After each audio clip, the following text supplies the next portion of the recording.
Bien. Sí, ¿no?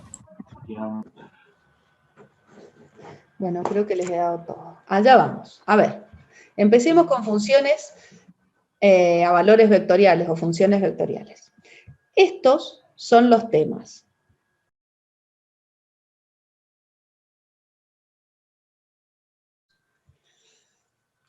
¿Cómo definimos este tipo de funciones? Es una función que tiene el dominio en algún intervalo de los números reales y las imágenes en Rn típicamente para n2 si son curvas planas o n igual a 3 si son curvas en el espacio.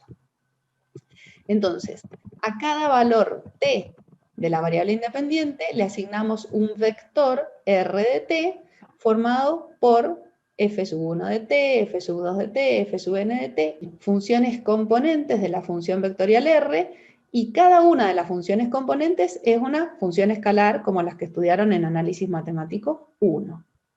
Acá tenemos algunos ejemplos. Por ejemplo, acá hay una curva plana. La función vectorial r de t tiene por primera función componente 1 menos el seno de 1 más t, y segunda función componente el coseno de 2t. Y el dominio, a donde varía t, es desde menos pi hasta pi. Entonces, ¿qué tenemos dibujado acá? ¿Qué es este firulete rojo tan bonito? Esto es una curva. ¿Y cómo hemos dibujado esta curva? Pues fíjense que al ser esta, en este caso, una función de un intervalo de números reales en R2, lo que estamos dibujando y lo que se suele dibujar generalmente son solamente las imágenes. Al valor t, muchas veces lo vamos a llamar parámetro en vez de llamarlo variable independiente. Es la variable independiente, lo vamos a llamar parámetro. ¿Y de qué manera interpretamos esto? Bueno, con la primer función componente le estamos dando la abscisa a cada punto de la curva, y con la segunda le estamos dando la ordenada. Así, por ejemplo, cuando t vale 0, estamos en el punto de coordenadas 1 menos seno de 1, coseno de 0, que es 1. Estamos en el punto 1 menos seno de 1, 1. Acá, más o menos, ¿se ve? 1 menos seno de 1, 1. ¿Qué pasa si t vale exactamente menos 1? ¿Qué pasa si t vale exactamente menos 1? Estamos en el punto de coordenadas 1 para las x, menos seno de 0, que es 0. O sea, 1 para las x. Estamos en esta abscisa. Y la ordenada sería coseno de menos 2, que es este valor que ven acá. Entonces estamos en este punto. Lo que ofrecen algunos libros que hagan es una tablita. Yo acá no la he traído dibujada, pero uno pone la t en la primera columna, los valores de t, digamos, los valores de la primera función componente en la segunda columna, los valores de la tercera función componente en la tercera columna, y va dándole valores a t y va calculando las abscisas y las ordenadas. Y luego va dibujando todos estos puntos. Con eso uno tiene una idea de para qué lado se recorre la curva y puede ir construyendo esta curva. En este caso estamos frente a una curva cerrada, o sea que R de A es igual a R de B, o sea que R de menos pi es igual a R de pi, eso la vuelve una curva cerrada, y no es simple porque hay algún valor de t. Hay dos valores de t, un t sub 1 y un t sub 2, uno ya vimos que era t igual a menos 1, ¿verdad? Habría que ver cuál es el otro, que tienen la misma imagen. ¿Eh? No es simple, o sea que no es inyectiva, si quieren, como función vectorial. Espero que esto se haya entendido. Con estas mismas ideas podemos trabajar con funciones con curvas en el espacio. Esto es un gráfico hecho con GeoGebra.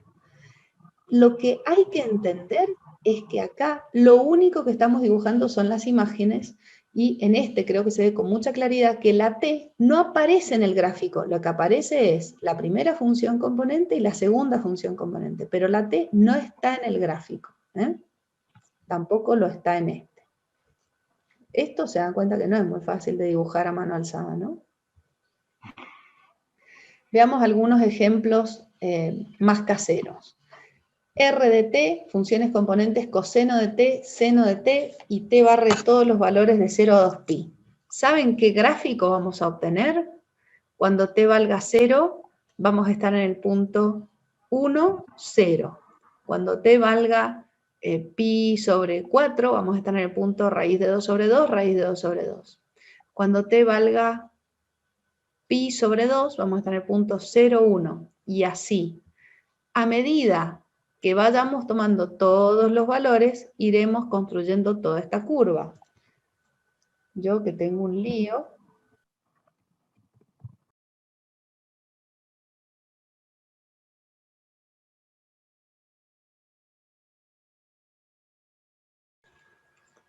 Esa curva, entonces, queda así, la curva entera. Yo les mostré cómo se construye, pero queda enterita, ¿no? ¿Qué pasa con esta otra? Coseno de t, seno de t, t, está en R3. Cuando t va tomando todos los valores entre 0 y 2pi, la que es esa, si van dibujando esos valores uno por uno, bueno, se va a ir construyendo toda la hélice acá. Lo quise hacer andar, también tengo el dibujito, pero no. No quiere más. Ole. Acá hay otras curvas. Fíjense esta. R de t, t cuadrado, curvas planas, que son más fáciles de dibujar, son las que les vamos a pedir a ustedes que dibujen en todo caso si hace falta, en un examen final, por ejemplo. T cuadrado, si t está en los números reales, acá, a medida que t va tomando todos los valores reales, vamos a ir obteniendo todos los puntos de esta curva que está acá, pero en el orden en que la manito lo acaba de mostrar. O sea, cuando t valga menos 1, voy a estar en el 1, 1. Cuando t valga 0, habré avanzado hasta acá. Cuando t valga 1, otra vez estaré acá. Y a medida que t crece, me voy cada vez más allá. Entonces, la curva es esta que está acá y se recorre 2 veces. Pasamos por los mismos puntos 2 veces cuando t toma los valores reales. ¿Cuál será R de t igual a t cuadrado? Ustedes han hecho algo de esto en geometría, ¿no? Eliminar el parámetro en esta representación paramétrica. Acá lo que vemos es que x, o sea, y es igual a x al cuadrado, si quieren. Y igual a x al cuadrado. Esta es la ecuación cartesiana, y igual a x al cuadrado, de esta curva dada paramétricamente, a través de esta función vectorial paramétrica. Los puntos de esta curva son los de esta parábola que ven acá, conocida por todos. Lo que tenemos ahora es mucha facilidad para describir curvas, no necesariamente gráficos de funciones, como vimos en Análisis Matemático 1. Por ejemplo, t al cubo, t cuadrado, tiene esta representación que ven acá. Y así, cantidades. Yo quería salirme de acá, pero no sé cómo hago. Tengo que dejar de compartir. Esta es la curva TT, con T en R. ¿Se ve? ¿Se ve la animación, Julio? Sí.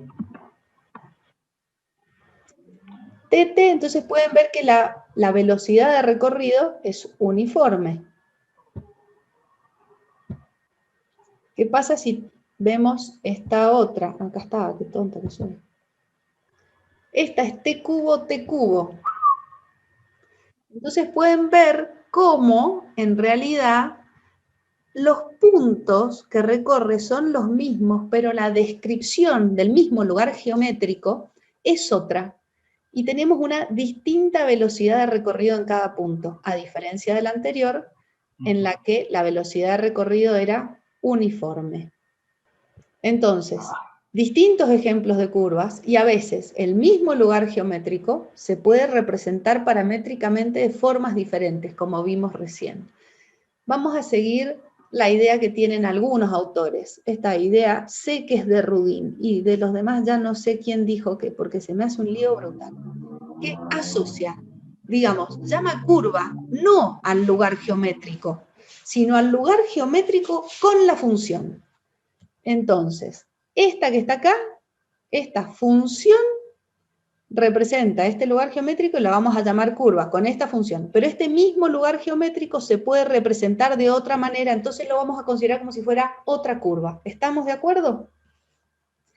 En algún momento diremos, bueno, esta curva, parametricémosla de una manera conveniente. Entonces, ¿de qué estamos hablando? Del lugar geométrico, busquémosle una función vectorial que nos venga bien. Acabamos de ver, para la curva de ecuación cartesiana y igual a x, dos representaciones paramétricas distintas. RDT, las curvas que vimos recién, mismo lugar geométrico, puntos del plano que responden a la ecuación cartesiana y igual a x. Se puede representar de distintas maneras, ¿verdad? Por ejemplo, R de t igual a tt o R de t igual a t cubo. Vamos a ver más adelante que una de esas es mejor que la otra en algún sentido. Veamos límite y continuidad en funciones vectoriales. Definición de límite, yo sé que la estaban esperando. Supongamos que R es una función vectorial y T0 un punto de nuestro intervalo dominio. Llamemos L a un vector que va a ser del mismo espacio donde están las imágenes, va a ser nuestro vector límite ahora. Vamos a decir que el límite para t tendiendo a T0 de nuestra función R de t es este vector L, si y solo si para todo epsilon positivo existe delta positivo, tal que para todo t del dominio, y ahora viene la misma implicación que vieron en análisis matemático 1. Si t está a una distancia de T0 positiva, o sea que no es T0, y menor que delta, o sea que está cerquita de T0, entonces la norma del vector diferencia, porque nosotros en análisis 1 acá poníamos valor absoluto, f de x menos L, ¿verdad? En valor absoluto tenía que ser menor que el límite, que epsilon. Ahora, R de t es un vector y L es un vector. Entonces, ¿qué hacemos?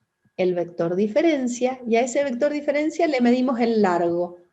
Nos fijamos, básicamente, si estos vectores R de t y L son bastante parecidos.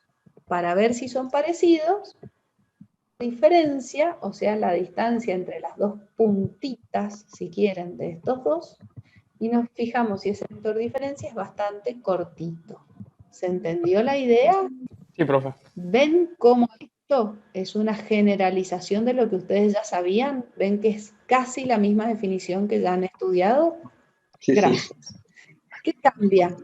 R de t es un vector y L es un vector. Lo demás es todo igual y acá tenemos, por eso le puse dos rayitas para distinguirla de esta. Este es el valor absoluto de números reales y este es el módulo del vector diferencia. Supongamos, esta es la definición de límite, ¿verdad? Pero ¿qué dice este teorema? Supongamos que R es una función vectorial con funciones componentes f1, fn, supongamos que T0 es un punto de nuestro intervalo y que L es este vector que va a ser el límite. Esta propiedad, este teorema, dice que el límite de R de t cuando t tiende a T0 es el vector L, sí y solo si cada una de las funciones componentes tiene límite igual a cada una de las componentes del vector cuando t tiende a T0. A ver, quiero aclarar lo siguiente. La definición es esta. Cuando les pidamos la definición, se entretienen y se acuerdan de epsilon y delta. La definición es la definición. Pero como nosotros ya hemos estudiado análisis matemático 1, alguien descubrió que el límite, este vector L, se encuentra buscando los límites de cada función componente. O sea, pasa la palabrita límite a cada una de estas funcioncitas. El límite de R de t es el vector formado por el límite de F1, el límite de F2, el límite de Fn, todos para cuando t tiende a T0. ¿Se entiende? No es la definición del límite. El límite de una función vectorial no es el vector de los límites. Es un vector a donde para todo epsilon existe un delta, bla, bla, bla, bla. Pero esta es una propiedad que vamos a aplicar para no tener que calcular límites por definición. ¿Se entiende esa diferencia? Les tengo una buena noticia. Sí. Esta propiedad no la demostramos. Para el En final. los PDFs de las clases, Agustina, va apareciendo cada propiedad y dice demostración, y viene la demostración, o sin demostrar. Ahí Bueno, queda gracias. todo anotado. Claro. Los enunciados sí hay que saberlos en general, porque son útiles para demostrar otras propiedades, etc. Sí, tal cual. Las definiciones y los enunciados van todos, pero las propiedades que se demuestran, dice sin demostrar o dice demostración y aparece la demostración. O demostración dejada como tarea. Esa también aparece a veces. Ajá. Límite y continuidad. A ver otra definición. Supongamos que R es una función vectorial y que T0 es un punto del intervalo. Entonces, R es continua en T0, misma definición que en análisis 1. Si existe el límite, si existe R de T0, y estas dos cosas son iguales. Y las podemos decir a las tres de un solo saque escribiendo esta igualdad. Pero el concepto es el mismo de siempre, solo que ahora son vectores. El límite va a ser un vector, R de T0 va a ser un vector, y estos dos vectores tienen que ser iguales entre sí. Propiedad, ahí nomás, de sobrepique. Supongamos que tenemos una función vectorial con componentes F1, Fn, y que T0 es un punto del intervalo. Adivinen cómo vamos a calcular o cómo vamos a analizar la continuidad de una función en un punto. ¿Qué dice este teorema? La continuidad de una función vectorial en un punto se da si cada una de las funciones componentes es continua en ese punto. O sea, pasa, siempre van a ver que todo pasa a las componentes. Hay que demostrarlo. A ver, supongamos primero que R es una función de componentes F1, Fn que es continua en T0. ¿Qué es lo que tenemos que demostrar? Tenemos que probar que cada una de las funciones componentes también es continua en T0. Entonces, sea I un índice entre 1 y n. Y veamos que f sub i, o sea, la componente iésima, es continua en T0. Como f sub i es una función definida en nuestro intervalo y tiene valores reales, por lo que sabemos de análisis 1, sabemos que habremos probado que es continua en T0 si probamos que existe el límite, que existe el valor de la función y que son iguales. Bueno, el valor de la función existe porque T0 está en el intervalo y R está definida acá, así que existe cada una de estas componentes evaluada en T0. Eso existe. Hay que ver este temita del límite. Por hipótesis, sabemos que R es continua en T0. Según la definición de continuidad, esto significa que este límite existe y que es igual a R de T0. Pero a su vez, esto implica que era este límite. Este límite quiere decir el límite de la función vectorial, ¿verdad? ¿Y qué es R de T0? Es este vector que está acá. Pero, además sabemos, por el teorema que no demostramos recién, ese que no se demuestra, sabemos que el límite de una función vectorial es el vector de los límites. El límite pasa a las componentes. Y entonces nos queda, en vez de este límite, el vector de los límites igualado a este vector que está acá. Por igualdad de vectores, este límite tiene que ser igual a este número, el último límite tiene que ser igual al último número, y el iésimo que está por ahí en el medio tiene que ser igual al iésimo que está por aquí. Para I tenemos que el límite iésimo es igual a la iésima función componente evaluada en T0. Con lo cual hemos probado que f sub I es continua en T0. Como I era genérica, de esta forma hemos probado que todas las funciones componentes son continuas en T0. ¿Se entendió? Sí. Sí. Sí, profe. Pero era un sí y solo sí, no sé si recuerdan. Acá, ¿qué hemos probado? Que R es continua Entonces cada una de las componentes es continua en T0. Falta volver. ¿Cómo se vuelve? Supongamos que cada una de las funciones componentes es continua, ¿sí? Entonces ahora vamos a probar que la R, función vectorial, es continua. Según la definición, habremos probado que R es continua si probamos que este límite es igual a esto que está acá. Vamos a intentar probarlo entonces. Este límite, por el teorema anterior, es igual al vector de los límites. Entonces, el límite que queremos que nos dé R de T0, pero todavía no estamos seguros de si nos da o no nos da, seguro por la propiedad anterior es igual al vector de los límites. ¿Sí? Pero por hipótesis, como F1 es continua, este límite es igual a F1 de T0. Como F2 es continua, el límite que viene en segundo lugar es igual a F2 de T0 y así hasta el último. Entonces, ¿qué acabamos de probar? Que este límite es igual a R de T0. La prueba ha concluido. ¿Se entendió? ¿Les va a salir? Sí, profe, se entiende. Derivación de funciones vectoriales. ¿Vieron cómo en análisis 1 estuvieron, no sé, como 2 semanas aprendiendo límite? Y después estuvieron muchos días derivando. Y acá en análisis 2, límite en 15 minutos, derivación e integración. Vemos todo a alta velocidad. ¿Cómo vamos a derivar una función vectorial? Supongamos que R es una función vectorial y que T0 es un punto del intervalo abierto. ¿Por qué intervalo abierto? ¿Por qué cuando derivamos el intervalo tiene que ser abierto o el punto tiene que ser interior al dominio? ¿Por qué? Porque no podemos derivar en los extremos. Necesariamente tenemos que tomar 2 puntos para poder calcular una recta secante primero para luego sea tangente. Muy no podemos bien, tomar un Sebastián. punto en el extremo. Y este punto, acuérdense de análisis 1, yo me paro en x igual a y evalúo la función en a y también en a más delta x o en a más h, ¿verdad? Y después tomo límite para h tendiendo a 0, pero tiene que haber puntos dentro del dominio de la función próximos a a. Esto no significa que no se pueda derivar en los extremos, pero se llama derivada lateral y se hace por un solo lado. En general, cuando uno habla de derivada a secas, habla de puntos como este T0 que están en el interior, así puedo mover hacia adelante y hacia atrás, por izquierda y por derecha, y tengo el límite completo.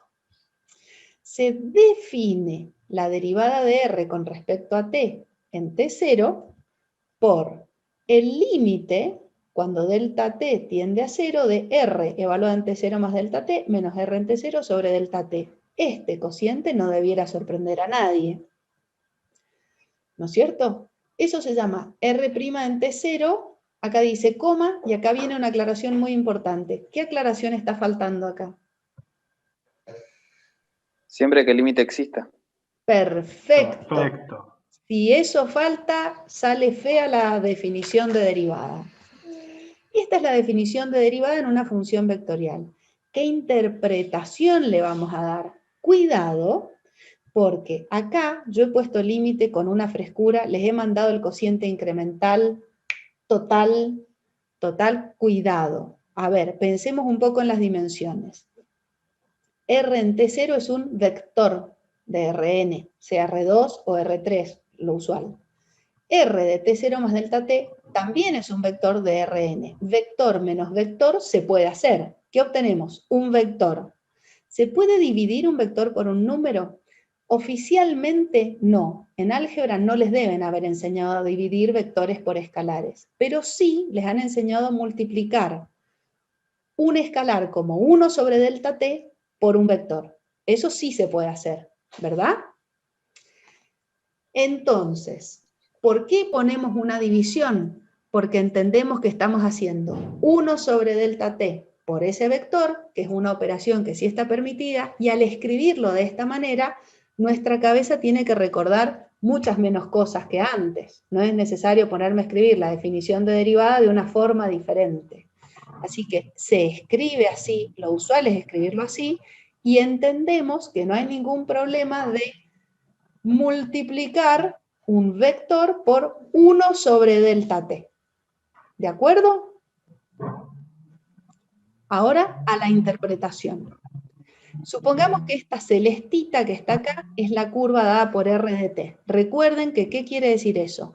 Que R de t0 es un vector que viene desde el origen hasta acá, R de t1, R de t2, y así voy recorriendo toda la curva. Lógicamente, lo único que dibujamos de esos vectores son los extremos. Para interpretar esto, hemos dibujado, digamos, R de t0, acá el dibujo que por supuesto me lo robé de algún libro, dice R de t, pero este sería R de t0, y hemos dibujado el vector, y R de t0 más delta t sería este que está acá, en el punto Q del espacio. Ahora, esta diferencia, R de t0 más delta t menos R de t0, es el vector, este que está acá, menos este que está acá. Perfecto. Si a ese vector diferencia lo aplico en el punto P, ese vector diferencia, digamos, es este que es largo, el otro no me cabe, pero si hacemos el paralelogramo sería este tomado para el otro lado, o puesto acá a continuación para acá, ¿verdad? Entonces me da un vector así. Aplicado acá es este vector amarillo, es un vector paralelo a este vector amarillo, ¿verdad? El vector diferencia es exactamente, empieza acá y termina acá, donde está mi mano. Es el vector diferencia. A medida que delta t se hace más chico, el vector diferencia, estoy mirando solo el numerador, se hace cada vez más cortito, y lógicamente la diferencia del numerador solo va a tender a 0. Pero ahí podemos ver cómo la dirección va a ir poniéndose cada vez más parecida a la del vector morado. Por otra parte, si al vector diferencia que está en el numerador lo escalamos, lo multiplicamos por 1 sobre delta t, o lo dividimos por delta t, como delta t es algo chiquitito, generalmente ese vector diferencia va a crecer en módulo. Por eso acá lo han hecho, una vez que está multiplicado por 1 sobre delta t, es un poquitito más largo, ¿se ve? Y a medida que delta t tiende a 0, puede ocurrir que este vector, el punto Q, va a ir viniendo sobre la curva, acercándose a P, y este vector del cociente incremental podrá tender a algún vector. Entonces, si el límite existe, ese es el vector derivada, y nos podría quedar como este que está marcado acá, como R' de t, que sería de t0. Este vector resulta ser tangente a la curva en el punto R de t, y además tiene de interesante que nos indica el sentido de recorrido, porque cuando delta t es positivo, resulta que estábamos acá adelante. Entonces, nos muestra para qué lado va la curva. Por supuesto que este límite también se toma cuando delta t tiende a 0 por izquierda, o sea que trabajo con puntos de este lado, y les dejo como ejercicio para el que le interese ver cómo al dividir por un delta t negativo, el vector derivada va a ser para el mismo lado. Siempre indica en el sentido de recorrido de la curva, si el límite existe claramente, ¿no? ¿Se entendió esto? Vector derivada, la interpretación gráfica del vector derivada y la definición. ¿Se entendieron? Sí, profe. Sigamos. Así como vimos la definición de límite y la propiedad o teorema que nos permite calcular límites de forma fácil, la definición de función continua y la propiedad para funciones continuas, acabamos de ver la definición de derivada y ahora una propiedad o teorema que nos va a permitir calcular derivadas de forma fácil. ¿Cuál es esta forma fácil? ¿Adivinaron? Si R es una función vectorial con componentes así y T0 es un punto del intervalo abierto, ¿cómo vamos a calcular la derivada de la función vectorial gracias a esta propiedad? Derivando las componentes. Esta propiedad se demuestra. Se hace de forma similar a la de continuidad, por ejemplo, a las que vimos antes. Me interesa que intenten hacerla para que, qué sé yo. Y se utiliza el teorema ese que no se demostró, por ejemplo. ¿Cómo? Que se utiliza el teorema que no se demostró. Siempre pasan por ese teorema, exactamente. Una función curva suave. Esta definición muy importante, muy interesante. Una función vectorial R, definida en un intervalo cerrado, es una curva suave si dos cosas. La derivada tiene que ser continua. y distinta del vector nulo para todos los puntos del intervalo de definición, para todos los valores del parámetro. ¿Qué pasa si la derivada se me anula alguna vez en una cantidad finita de puntos aislados? No pasa nada, se llama curva suave por partes, y casi todo lo que vamos a hacer es en curvas suaves por partes. ¿Cuándo una curva se llama suave por partes? Cuando es la unión de un número finito de curvas suaves unidas de manera continua por sus extremos. O sea, qué sé yo, si ustedes dibujan un triángulo en una hoja de papel, eso es una curva suave por partes. ¿Sí? Ahora, fíjense que les voy a hacer esta observación. Por alguna razón que no me puedo explicar, casi todos los estudiantes recuerdan esta condición que les acabo de decir, que es la que la va a volver suave por partes si se llega a anular la derivada en una cantidad finita de puntitos aislados, no pasa nada. Pero se olvidan de esta, que es la más importante, esta es esencial, que la derivada sea una función continua. La derivada tiene que ser una función continua, si no podemos tener una curva horrorosa. ¿De acuerdo?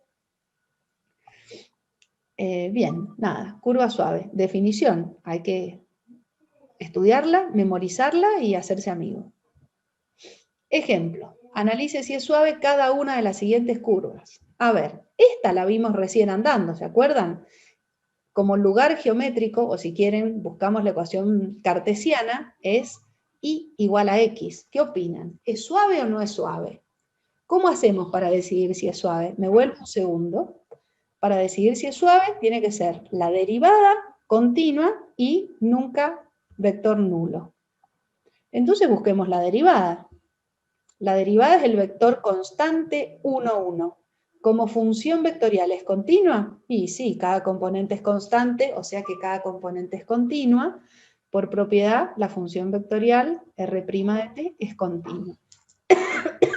Y nunca cero. Así que esta curva es suave.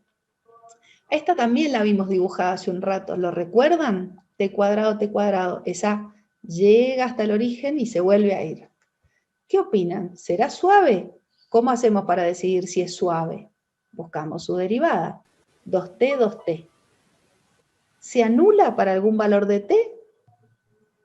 Sí, se anula cuando t vale 0. Entonces, no es suave. ¿Pero la derivada es continua? Sí, es suave por partes. ¿Están de acuerdo? Tiene un tramo suave unido a otro tramo suave. ¿Qué opinan de esta otra que está acá? ¿Es suave? No, suave no va a ser. Busquemos la derivada. 3t cuadrado, 3t cuadrado. Se anula cuando t vale 0. Entonces, esta y esta, que representan el mismo lugar geométrico, la primera y la tercera, la primera es una representación suave de la curva y igual a x, mientras que la tercera es una representación que no es suave de ese mismo lugar geométrico, ¿se entiende? Sin embargo, como vemos que la derivada es continua y solo se anula en t igual a 0, es suave por partes. Esta otra, ¿la vieron dibujada hace un rato? No, a su prima hermana vimos dibujada, porque recién decía t cubo, t cuadrado. Este es t cuadrado, t cubo, t cuadrado, t cubo, tiene un gráfico así. Viene desde abajo, pica en el origen y sigue para arriba. T cuadrado, t cubo. La abscisa es siempre mayor o igual que 0 y las ordenadas pueden tener distintos signos. Para decidir si es o no suave, lo que tenemos que hacer es derivar. Acá está la derivada, 2t, 3t cuadrado, se anula para t igual a 0, así que no es suave, sino que es suave por partes, porque esta maravilla es continua. Acá, este está mal dibujado, ¿eh? Acá está dibujada t cubo, t cuadrado, me he confundido. Esta es t cuadrado, t cubo, es este gráfico, pero puesto paradito. Acá tenemos los gráficos que corresponden a tt y a t cubo, que es el mismo gráfico, t cuadrado, y ya les digo este que está rotado. Acá se puede ver cómo es suave por partes. Este tramo es suave y este también, pero acá tenemos un punto de unión. Interpretación física, muy importante, lo vamos a usar bastante. Con frecuencia, el vector R da la posición de una partícula que se mueve a lo largo de alguna curva en el espacio. Entonces, a la derivada de R la llamamos velocidad de la partícula, y la anotamos con una B corta. A la rapidez, que es el módulo de la velocidad, listo, la rapidez es el módulo de la velocidad, se anota así, con doble raya o con una sola raya acá. Podemos usar dos rayitas o una sola. La aceleración, a su vez, va a ser la derivada segunda de la posición, porque es la derivada primera de la velocidad. Y si la velocidad no es el vector nulo, vamos a trabajar mucho con este vector, que es el vector unitario correspondiente a la velocidad, que es el que nos da la dirección del movimiento en el instante t. En todo caso, este se llama vector tangente unitario y lo vamos a definir en un instante. Reglas de derivación de funciones vectoriales. Las reglas de derivación no debieran sorprendernos, pero en realidad son bastante sorprendentes. Porque fíjense, si acá tenemos funciones u y b a las vectoriales, en vez de llamarlas R1 y R2, C es un vector constante, C chiquito es un escalar, ¿ven la diferencia? Y F es una función escalar. ¿Qué dice acá? Que la derivada, si la función vectorial llega a ser constante, su derivada es el vector nulo, no pasa nada. Pero, si multiplicamos una función vectorial por una constante escalar, esa constante escalar sale y nos queda la derivada de la función vectorial, no hay problema. Pero la constante puede ser una función no constante escalar multiplicada por nuestra función vectorial. Entonces acá, lo sorprendente es que hay una regla del producto que les debería sonar familiar, derivada de la función escalar por la función vectorial sin derivar, más la función escalar por la derivada de la función vectorial. Y la regla esta del producto aparece con frecuencia.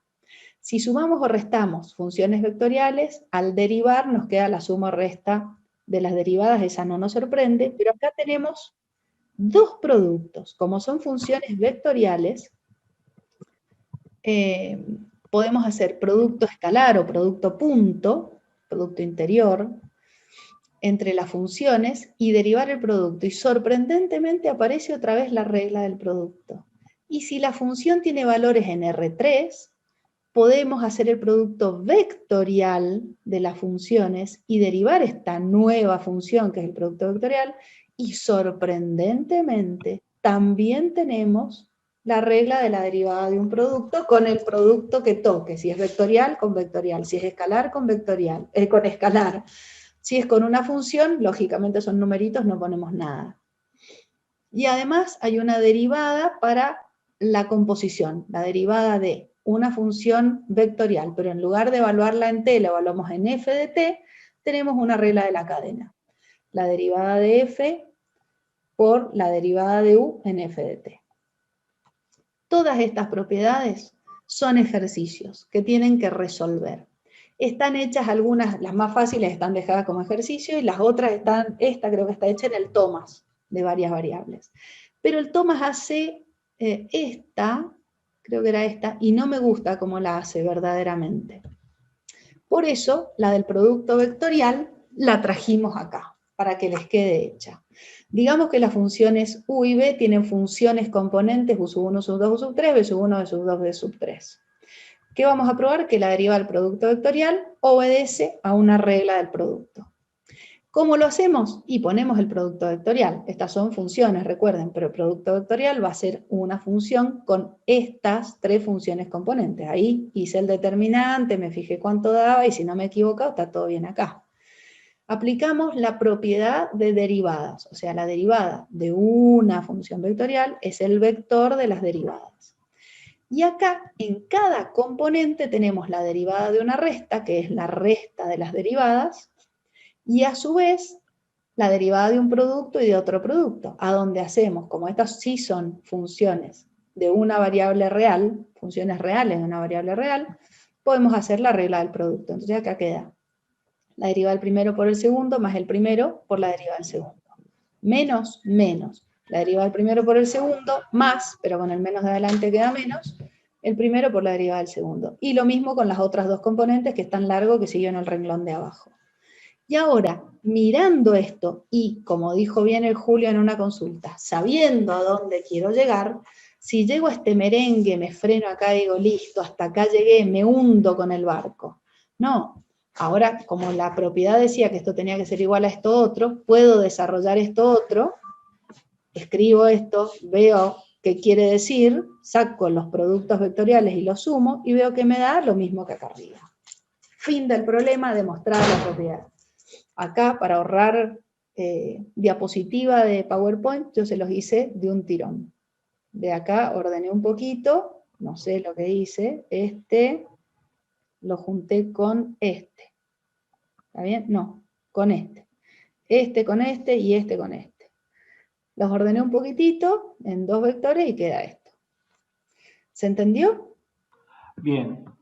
Pregunta, y con funciones vectoriales en Rn, el producto cruz no se hace con R3 nada más. Solo en R3 producto cruz. Producto Claro. punto se hace en Rn.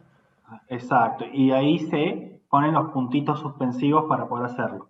Claro. Si uno no le sale, primero practicar en R2, luego en R3, y por último lo haces en Rn. ¿Sí? Tal cual. Esa es la... Profe, yo tengo una duda sobre una de las propiedades, la de la regla de la cadena. Porque decía que lo hace con f, que no es una función vectorial, ¿no? Exactamente. ¿Podría ser una función vectorial f? No. No. ¿No? Porque la U es función vectorial, la evaluás en un número del intervalo. Entonces vos necesitas que f de t sea un número, no sea un vector. Claro, ¿Sí? claro. Está bien. Acabo de ver. La próxima falta un en el paréntesis. futuro van a ver. Sí, falta un paréntesis. Pero bueno, en un detalle, por eso no se lo dije. Gracias, profe. Como para ir cerrando, a ver, porque ya queda poquito. Me va a faltar contarles la parte de integrales, pero eso le pongo un audio y se lo subo como video enseguida, ya lo tienen para que ustedes puedan ver el resto de esta unidad, pero sí que vean una parte. Funciones vectoriales de magnitud constante. ¿Qué es una función vectorial de magnitud constante? Bueno, es una función, es un caso especial, pero aparece en alguna oportunidad. Si una función tiene magnitud constante, o sea que el módulo de los vectores r de t siempre es el mismo, entonces resulta que r de t es ortogonal a r' de t para todos los t de la b. Funciones vectoriales de magnitud constante tienen por gráfico curvas que de alguna forma están sobre una esfera, porque eso quiere decir que el módulo de r de t es constante, ¿no? O sea, podría ser algo como esta que está acá, o como esta que está acá, ¿se entiende? El módulo de r de t es constante. Nos guste o no nos guste, esa curva está sobre alguna esfera con centro en el origen. Para estos casos, r de t, que es un vector que va desde el origen de coordenadas hasta la curva, va a ser siempre ortogonal a r' de t. Es inevitable, se ve en el dibujito, además uno se lo puede creer. De todos modos, lo vamos a demostrar, que la demostración es muy sencilla. Supongamos que la curva en cuestión está parametrizada por r de t con t entre a y b, y supongamos que el módulo de r de t es una constante c. ¿Qué quiere decir el módulo? ¿Cómo vamos a ver este módulo? El módulo al cuadrado va a ser c cuadrado, y el módulo al cuadrado ya nos recuerda alguna propiedad del producto escalar. El módulo al cuadrado es r de t escalar r de t. Y esto tiene que ser igual a c cuadrado. Ahora que sabemos derivar, ¿qué podemos hacer?